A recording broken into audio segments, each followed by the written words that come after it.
The house next door had been empty for almost a year, which was why Laura Bennett felt a quiet but immediate unease when she returned from her 3-day business trip and saw a man calmly watering flowers in the yard. The feeling appeared before she had time to think about it.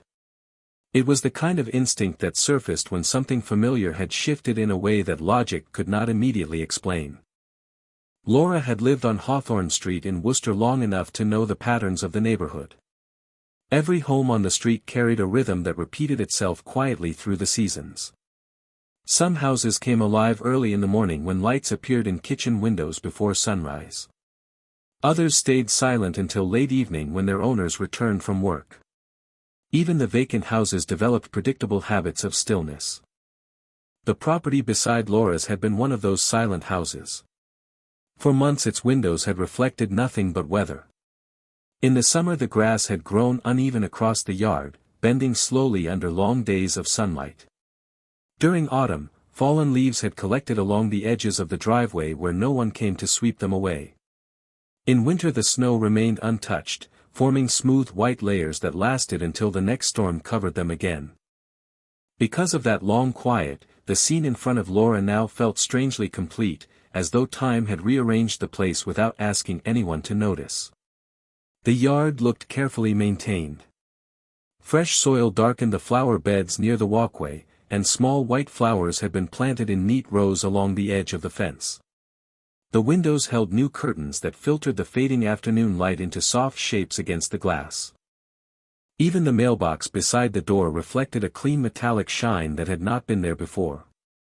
And in the center of the yard stood a man who moved with the calm patience of someone performing a routine he had repeated many evenings before. He guided the garden hose slowly across the flower beds, letting the water settle gently into the soil while his attention remained fixed on the small plants at his feet.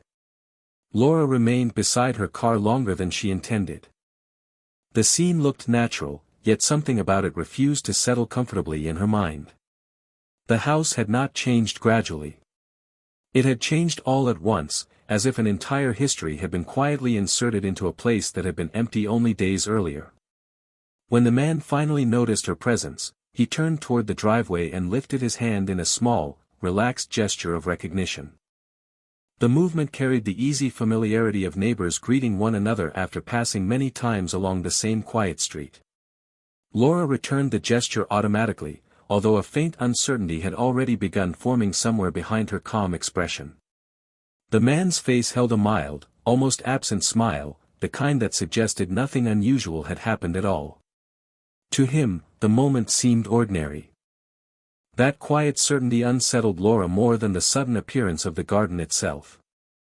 As she walked toward the fence separating their properties, another detail began to trouble her. The yard did not look newly arranged. The flowers were planted with the careful spacing of someone who understood how they would grow together over time.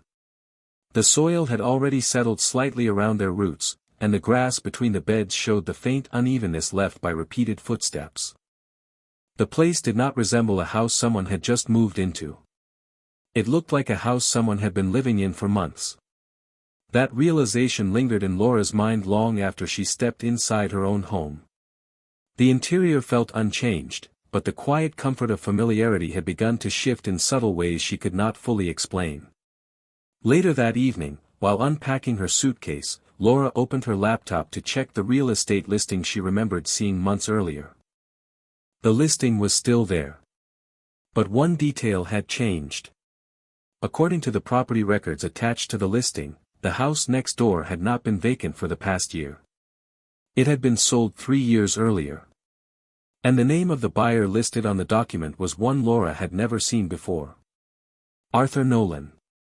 The strange part was not the unfamiliar name. The strange part was that, according to the record, Arthur Nolan had been Laura Bennett's neighbor for 3 years. The most disturbing discovery Laura Bennett made that morning was not the photograph of Arthur Nolan standing among her neighbors 2 years earlier. It was the quiet realization that every explanation she tried to construct collapsed the moment she examined it closely. The image on her phone refused to behave like a mistake. The lighting was consistent. The people around Arthur were exactly where she remembered them standing during that summer gathering. Even the small details matched her memory, the table near the fence, the lanterns hanging above the yard, the uneven pattern of shadows across the grass. Everything in the photo looked correct. Everything except the man she could not remember. Laura spent the rest of the morning searching for some logical flaw that might explain what she was seeing. She checked the date of the image, the metadata stored inside the file, and the cloud backup where the photo had been saved automatically. Every record confirmed the same thing. The photograph had been taken 2 years earlier. Arthur Nolan had been standing in her neighborhood that night. And Laura had absolutely no memory of him. By midday, the quiet confidence she usually placed in ordinary explanations had begun to weaken. Something about the situation felt larger than a simple misunderstanding, as if the problem did not exist inside the photograph but somewhere deeper, in the structure of memory itself. That realization led her toward a place she would normally never have considered. Salem.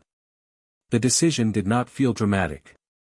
It emerged slowly as other possibilities disappeared.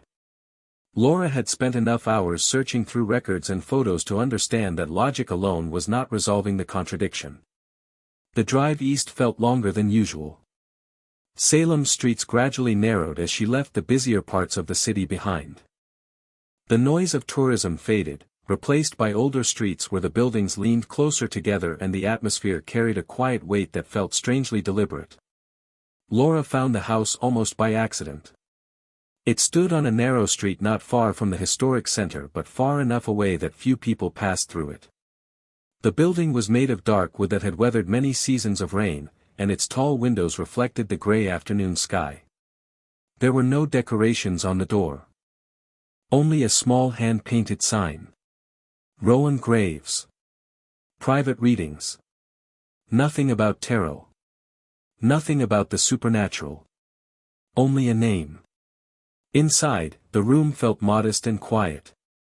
The walls were painted a deep shade of gray that softened the light rather than reflecting it. A single desk lamp illuminated a worn wooden table covered with dark cloth. Rowan Graves was already seated there. He did not greet Laura when she entered. His attention remained fixed on the deck of cards resting near his hands, as if the moment of her arrival had been expected long before she decided to come. Laura explained the situation carefully, describing the man next door, the property records, the photograph that showed Arthur Nolan present at a gathering she clearly remembered attending. Rowan Graves listened without interruption. When she finished, he reached for the deck. The cards were old, their edges softened by years of handling. His movements were deliberate and quiet as he shuffled them once and laid 5 cards across the cloth. The first card revealed the present state. According to Rowan's interpretation, Laura was not witnessing a mistake in memory. The card suggested displacement, the presence of something that had quietly shifted position without disrupting the surface of reality. The second card showed a severed connection. Rowan explained that the spread indicated a bond that had once existed between 2 people on Hawthorne Street but had been interrupted. Not destroyed. Replaced. The third card represented the moment when the distortion began. The image suggested that something had been forgotten deliberately, though the act of forgetting had not erased the consequences. The fourth card explained the symbol through which the problem now appeared. In this case, the symbol was the neighbor himself. Arthur Nolan was not the cause of the change. He was the form the change had taken. The final card rested at the edge of the spread. Rowan described it not as an ending but as a condition. If the hidden truth connected to Arthur Nolan remained unrecognized, the structure surrounding Laura's life would continue adjusting itself until the missing piece was fully replaced. And according to the spread, the replacement had already begun. The first thing Laura Bennett noticed the next morning was a message on her phone that she had absolutely no memory of writing. The discovery happened quietly, without drama, which made it far more disturbing than any sudden revelation could have been. Laura had opened her phone only to check the time, still thinking about the tarot reading in Salem and the strange certainty with which Rowan Graves had described the situation surrounding Arthur Nolan. The message appeared in an old conversation thread with one of her coworkers. At first Laura assumed she had simply forgotten sending it. That happened sometimes when people wrote quick messages late at night or during busy days. But as she continued reading the conversation, a slow unease began to form. Several messages mentioned Arthur Nolan. They spoke about him casually, as if Laura had been discussing her neighbor with familiarity for months.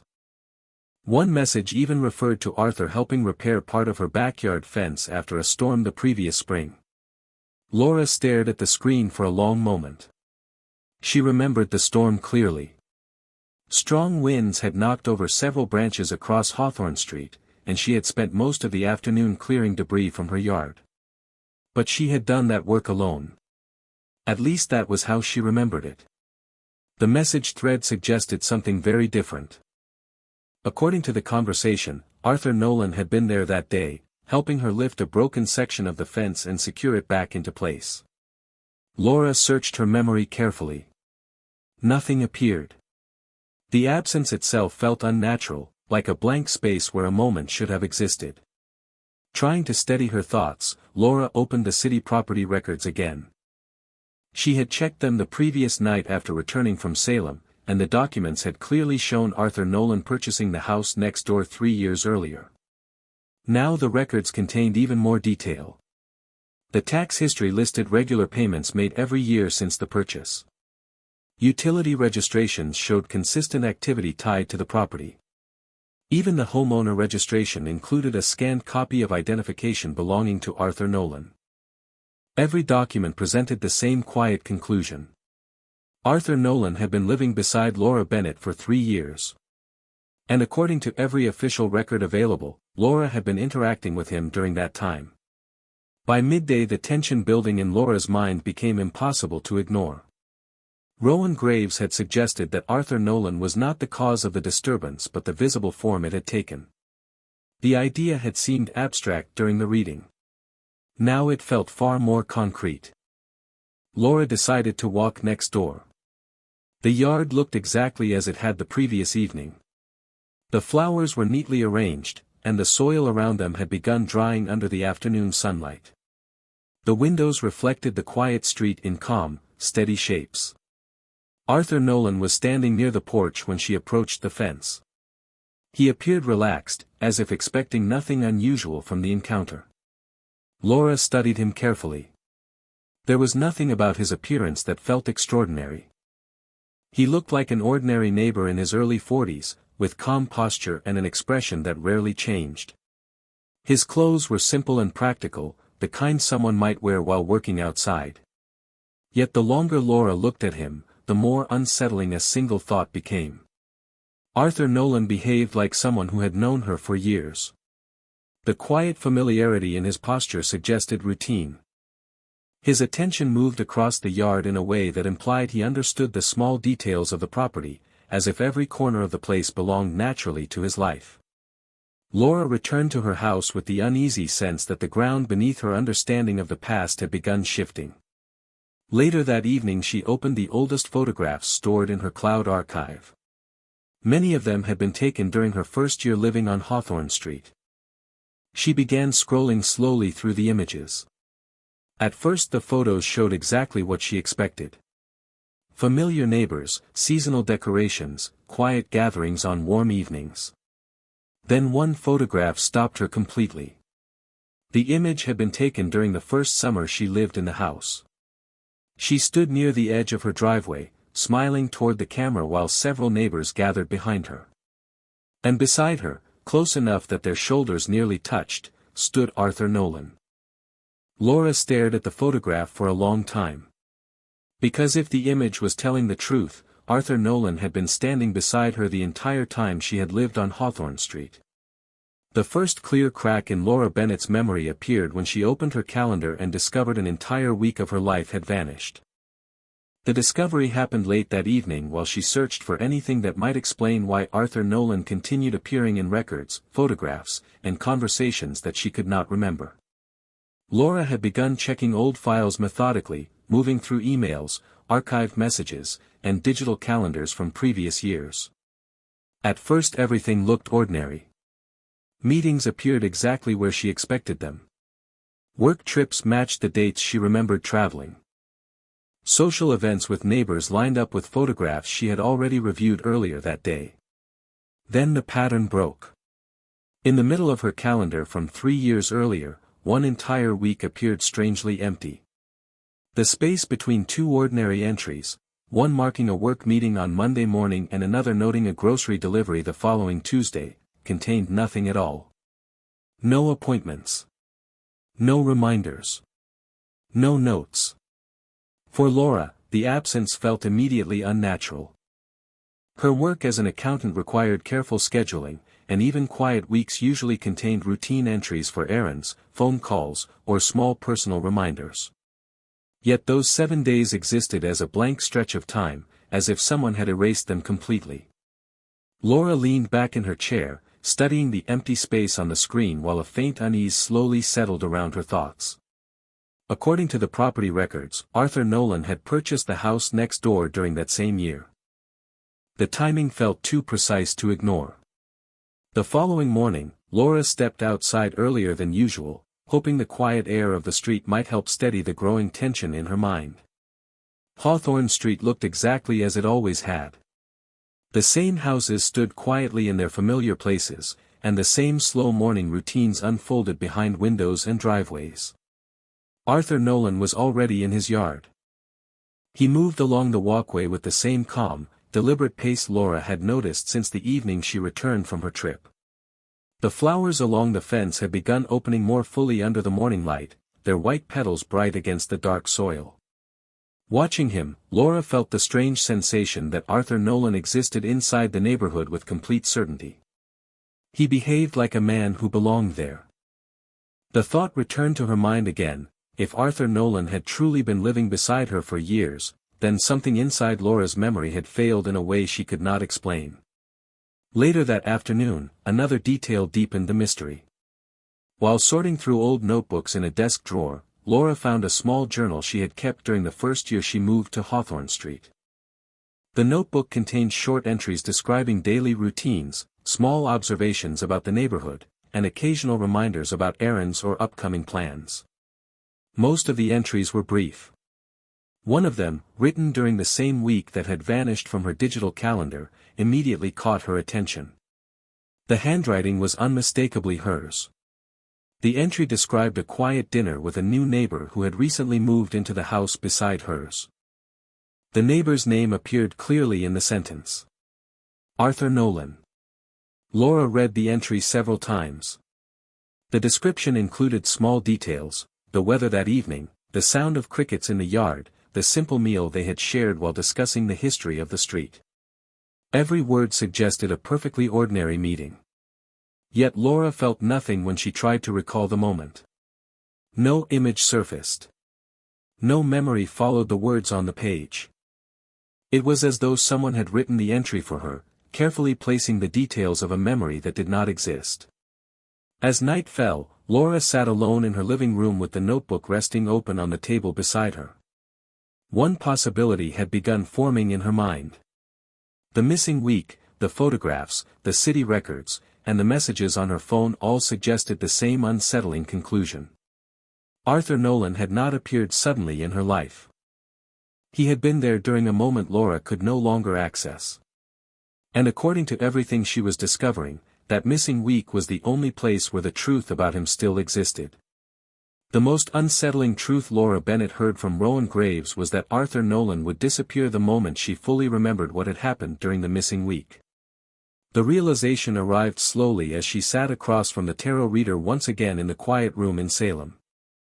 The house looked exactly as it had during her first visit: dark wooden walls, the same narrow windows, the same worn table beneath the soft light of a single desk lamp. Nothing about the place had changed. But the weight of the conversation had. Laura had returned because the fragments of evidence surrounding Arthur Nolan had become impossible to ignore. The photographs, the city records, the missing week in her calendar, and the notebook entry describing a dinner she could not remember had formed a pattern too deliberate to dismiss. Rowan Graves listened to her explanation without interruption. When she finished, he reached once more for the worn tarot deck resting on the dark cloth. The cards moved through his hands slowly, as if the outcome had already been decided long before Laura returned to Salem. One by one he placed them on the table in the same 5-card structure he had used before. The first card revealed the current state. According to Rowan's interpretation, the card suggested that Laura's life had been stabilized by something artificial. The calm routine she experienced on Hawthorne Street was not entirely natural. It had been maintained by the presence of a replacement. Arthur Nolan. The second card revealed the severed connection. Rowan explained that the spread pointed to a bond that had once existed between two people on Hawthorne Street. That connection had been broken during the missing week, but the consequences of the break had been concealed. Not erased. Concealed. The third card marked the moment of distortion. The image suggested a decision made under pressure, a choice that had altered the structure of memory itself. According to Rowan, the missing week in Laura's calendar was not an accident. It was the moment when something had been deliberately hidden. The fourth card revealed the symbol through which the hidden truth now appeared. Rowan turned the card slightly so the image faced Laura more clearly. The card showed a solitary figure standing between two paths, neither fully belonging to the world behind him nor the one ahead. Rowan explained that Arthur Nolan was not the cause of the disturbance surrounding Laura's life. He was the form that disturbance had taken. A placeholder. A structure created to fill the empty space left behind by the truth Laura could not remember. The final card rested at the edge of the spread. Rowan studied it longer than the others before explaining its meaning. The card did not describe an ending. It described a condition. If Laura recovered the memory hidden inside the missing week, the structure maintaining Arthur Nolan would no longer be necessary. The neighbor who had appeared in photographs and records would fade from existence the moment the truth was restored. But if the memory remained buried, Arthur Nolan would continue existing exactly as he did now. Not as a lie. As a replacement. Fragments of the missing week had already begun returning to Laura's mind since her first visit to Salem. Small images surfaced without warning: the quiet street at night, the faint sound of sirens somewhere in the distance, the uneasy feeling that something had happened on Hawthorne Street that could not easily be undone. Rowan explained that memory had its own rhythm. The mind sometimes constructed barriers to prevent certain events from being faced too quickly. Those barriers could remain intact for years if the person involved refused to acknowledge the truth behind them. But in Laura's case the barrier had already begun weakening. Because Arthur Nolan himself was the symptom of that barrier failing. The more Laura searched for answers, the more unstable the structure around her life would become. Rowan gathered the tarot cards slowly after finishing the spread. Laura left the house in Salem carrying a realization that followed her all the way back to Worcester. Arthur Nolan was not the mystery she had been trying to solve. He was the evidence that something far more important had happened on Hawthorne Street during the week Laura could no longer remember. And the closer she came to recovering that memory, the less certain Arthur Nolan's existence would become. The final memory returned to Laura Bennett on a quiet evening while she was standing in her driveway, looking at the house next door and realizing that Arthur Nolan was slowly disappearing from the photographs on her phone. At first the change was subtle. Laura had been scrolling through the same images she had studied many times before: the neighborhood gathering beneath summer lights, the small block celebration from 2 years earlier, and the older photos from the first year she moved to Hawthorne Street. Arthur Nolan had appeared clearly in all of them before. Now his presence looked slightly different. In one photograph he stood a little farther from the group, his outline softer than the others. In another image the space beside Laura appeared strangely empty, as if the camera had captured the moment just after someone stepped out of the frame. The change confirmed what Rowan Graves had explained in Salem. The closer Laura came to recovering the truth behind the missing week, the less stable Arthur Nolan's existence would become. That realization followed her into the evening as the street slowly grew quiet. The houses on Hawthorne Street looked peaceful under the dim glow of porch lights, and the calm routine of the neighborhood continued exactly as it always had. But Laura now understood that the quiet normality surrounding her had been carefully maintained for years. Maintained by the presence of the man next door. As she stood near the edge of her driveway, the final fragment of memory began to surface with unsettling clarity. The missing week had not been empty. It had been the moment when something had happened on Hawthorne Street that no one on the street had wanted to face. Laura remembered the storm first. Heavy wind had swept through the neighborhood late one evening, knocking branches across the road and cutting power to several houses. Most of the neighbors had remained indoors that night, waiting for the storm to pass.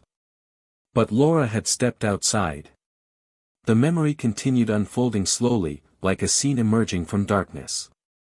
She remembered the sound of a car approaching too quickly along the wet street. She remembered the sudden movement near the curb and the violent silence that followed. Someone on Hawthorne Street had been struck by the car that night. The image became clearer with each passing second. Arthur Nolan had not been Laura's neighbor when she first moved into the house. He had been someone passing through the street that night during the storm. A stranger. The accident had happened quickly, leaving the quiet street filled with confusion and fear. Several neighbors had stepped outside after hearing the impact, and Laura remembered the uneasy silence that followed when everyone realized what had happened. The driver of the car had not stayed. The storm had hidden the details of the accident, and the darkness of the street had concealed what no one on Hawthorne Street wanted to confront. Laura had been the only person standing close enough to see the man clearly. The realization struck her with quiet certainty. The missing week had not been erased by mistake. The neighborhood had chosen to forget. The driver responsible for the accident had lived on Hawthorne Street, and the fear of exposing what had happened had slowly reshaped the memory of that night. Over time the truth had become something the entire street refused to acknowledge. And somewhere inside that silence, the structure Rowan Graves had described had taken shape. Arthur Nolan had become the replacement for the truth everyone had buried. Instead of remembering the stranger who had died on their street, the neighborhood had quietly rewritten the past so that he had always lived there. A neighbor. Someone ordinary. Someone whose presence no longer demanded questions. Laura stood in the driveway as the final understanding settled into place. Arthur Nolan was not a ghost and not an illusion. He was the form the forgotten truth had taken. And now that Laura remembered the night clearly, the quiet structure that had protected the neighborhood's silence could no longer remain intact. The house next door stood still beneath the evening sky. For the first time since Laura returned from her trip, the yard looked slightly different. The flowers along the fence appeared less vibrant, and the windows reflected the street without the faint warmth that had once suggested someone living inside. Arthur Nolan's presence was fading. Laura understood that the final choice now belonged to her. If she spoke the truth about the night of the storm, the illusion surrounding Hawthorne Street would collapse completely, and Arthur Nolan would disappear forever. The street would remember what had really happened. But if she chose to remain silent, the quiet life of the neighborhood would continue exactly as it had before. Arthur Nolan would remain the man next door. And the truth about the night of the storm would stay buried beneath the calm surface of Hawthorne Street for many more years.